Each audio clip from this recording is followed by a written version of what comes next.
এরা সৌদি আরবে free visa আছে। ফ্রি ভিসায় দেখছেন ওদের কি অবস্থা, কাম নাই কাজ নাই বসে রয়েছে।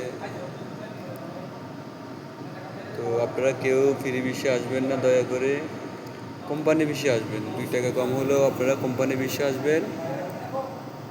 ফ্রি ভিসা আসলে কষ্ট করতে হবে, বাসা বাসা জানবেন না, কিছু চিনবেন না, খুব কষ্ট করবেন।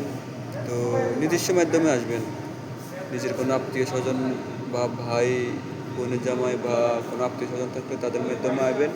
দালাল মালালের পক্ষে করবেন না, করলে জীবন শেষ, সব শেষ। ফ্যামিলিগত টেনশন নিয়ে থাকতে হবে, পরে একটা দুর্ঘটনা হবে, তখন নিজেকে কন্ট্রোল করতে পারবেন না। যে এরা ফ্রি ভিসা এসে আগে দেখেন কাম নাই কাজ নাই একটা কারখানায় পড়ে রয়েছে।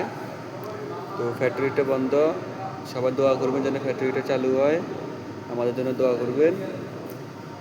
তো ভিডিওটা আপনারা বেশি বেশি শেয়ার করবেন যেন ফ্রি ভিসা কেউ না আসতে পারে।